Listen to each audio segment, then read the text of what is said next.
Chapter 10 User Registration. So far we've been creating blog posts, yet not attributing a username to them. In reality, a user should first register a user account and log in before she can create blog posts. The post then will be attributed to that user. In this chapter, we implement user registration. We first create the register user view. In views folder, create a file register EJS. So we have the file register EJS. Since we are going to have a form, we will utilize the code in create EJS, which already contains a form, and copy its contents to register.ejs. In register.ejs, change the header to register a new account. So here we will register a new account. Next, change the form action to form action users register. In the title field, change the username field as shown. So this is our username field and our password. And then we also have a submit button register. So when you click on register, it will submit the user information.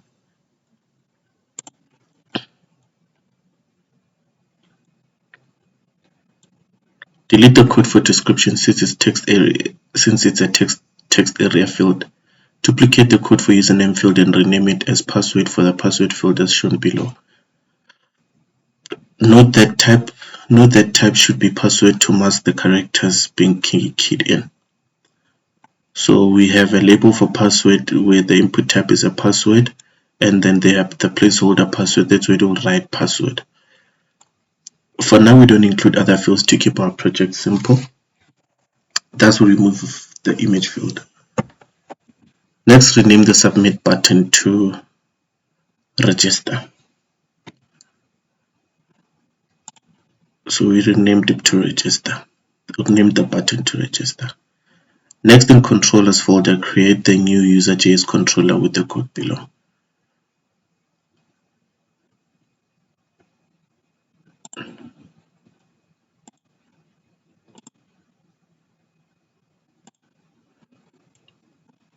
So this is we module export.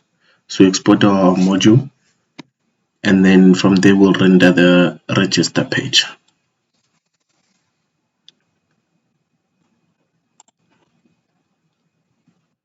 In index.ejs, import the new users controller. So we basically import or require a new user, and then we have an app.get authenticate register, and then we have the new user controller.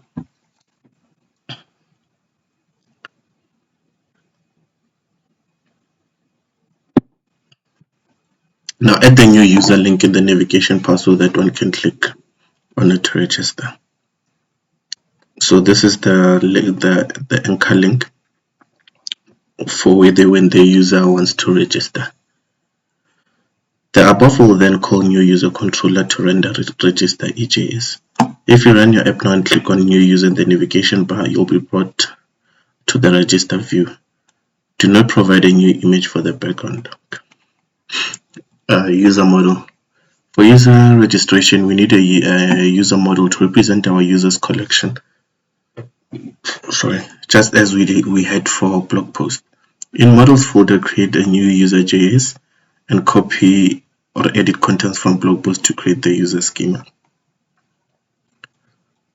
So we require mongoose, and then we have our mongoose schema. So our mongoose schema will have the username. In our new schema, for the user schema, we'll have a username type string and a password type string, and then we'll be exporting our user schema model.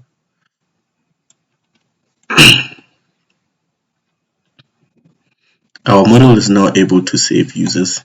Let's set up the route that is going to be called when a user tries to register an account. Go to index.js and register a new route. So now we're requiring our route.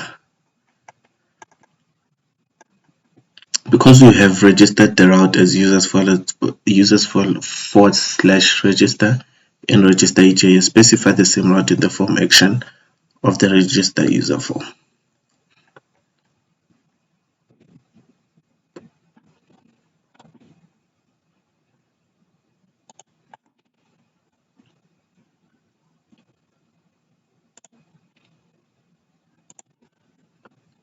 So this is the form action, and then we have the post method.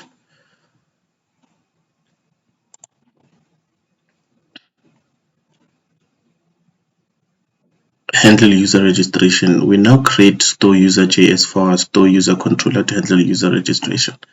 In controllers folder, create a new file, store user.js, with the following code. So we required our user.js.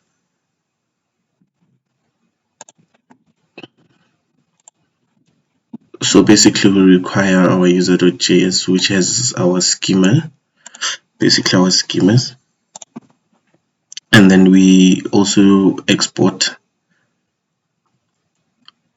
the module. So we basically export the user.js, and then we have a request response, user.create, and then request the body.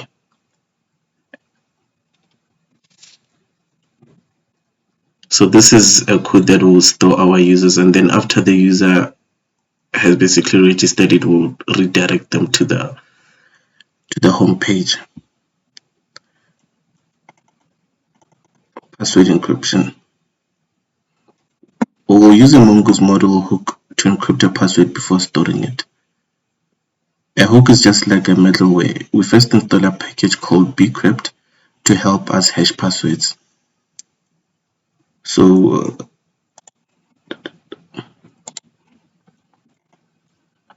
we've already installed bcrypt.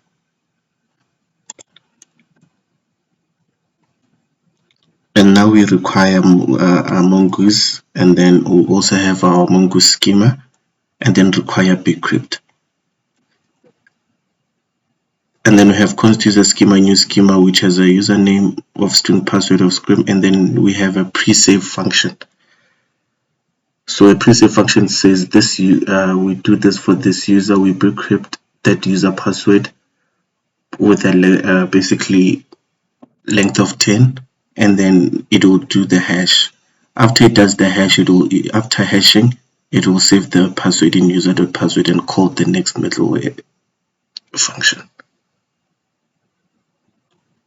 So with the code explanation, first import the bcrypt package in user.js, and then user schema.pre-save function next. Next, with the user schema pre-save, we tell Mongoose that before we save any record into our user schema or users collection, execute the function passed into the second argument. This lets us change user data before saving it into the database. Note that we have to specify a function next instead of using the lambda short form of a function. In the function, we first get the user being saved with const user this. Mongoose makes the user schema available via this. We then proceed to call bcrypt hash, whose first argument takes in the password to be hashed. The second argument specifies the number of rounds of hashing to take place. For example, we have specified 10, which means the password will be encrypted 10 times. You can of course specify 100 or more times. The more rounds of the hashing there are, the more secure it is, but the slower the process too. The third argument is the function that is called when the hash completes user.password equals to hash, replaces the original password with its encrypted version. We then call next so that Mongoose can continue creating the user data.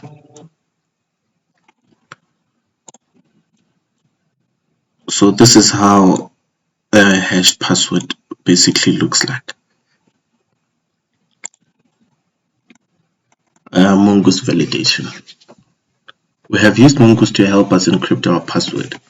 Another important feature of a form is to validate user entered data before storing it in the database.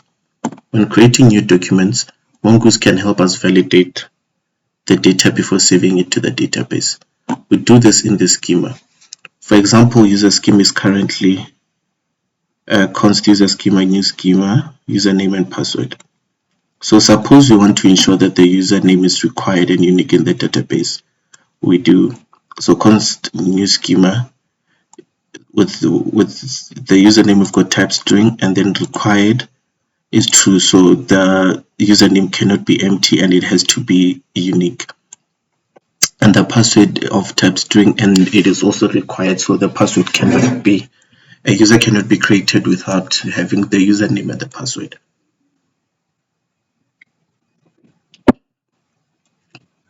That is, we pass in a config object for each field and specify validation rules in it. In the config object, we have the required field that specifies that the field is required. We apply this to both the username and password field. Sorry. For username, we set unique to true. Mongoose thus will check that username should be unique for the record before saving it to the database. If we run our app and register a user without these fields, or if username is not unique, we will see that there is no newly created user in the database. But the problem we have now is that when a user is not created due to a failure in field validation, no notification is provided to the user. That is, one might assume that the user has been added when in reality it has not. Later on, we will see how to notify validation errors to the user on the page. But for now, we log the errors to the console. To log errors, simply go to user store user.js and add console.log errors shown.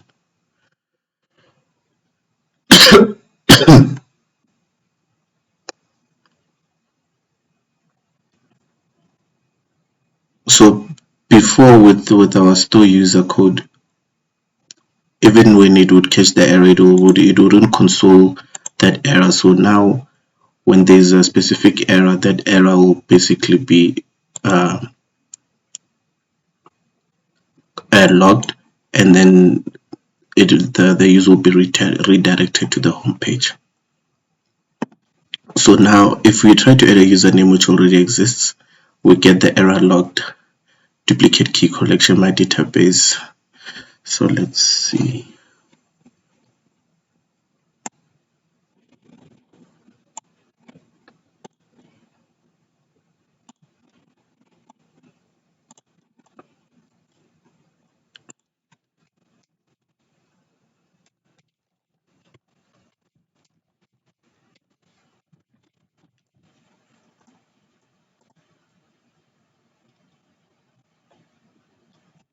Okay, we've created the account.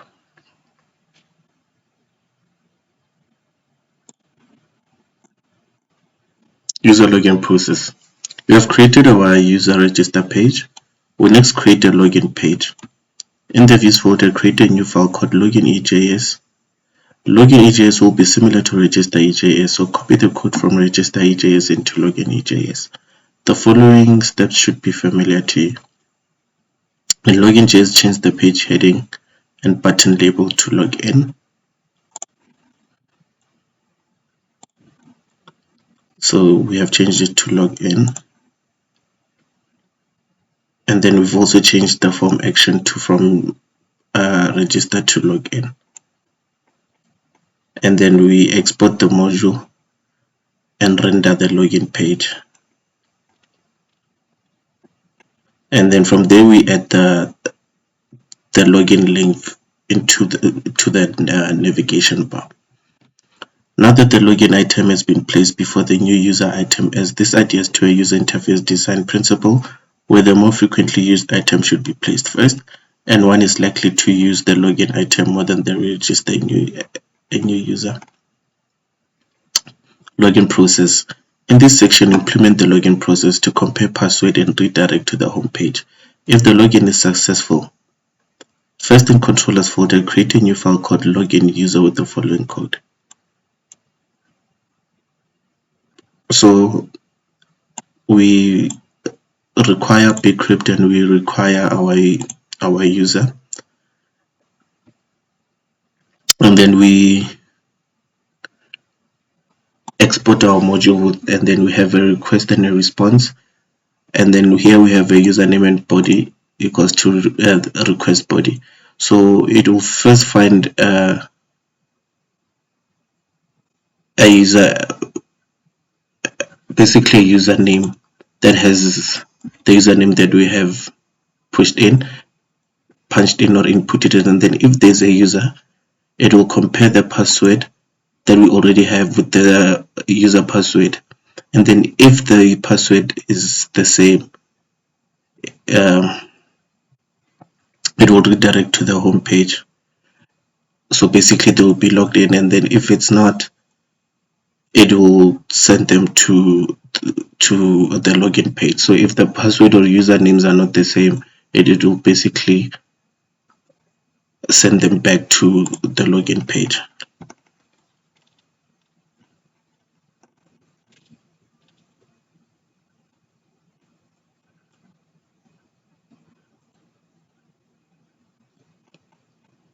Login user controller. To apply login user controller in index.js, import it using const login user controller. So we import our login user, and then we also add a post route for them, because it's a post, because now we will be submitting the information. So in summary, we've created a user registration form to add users to our user collection in the database. The bcrypt package was used to hash user password before storing them. We use Mongoose validation to validate user entered data. We then implement the login process to compare passwords and allow the login when authentication is successful.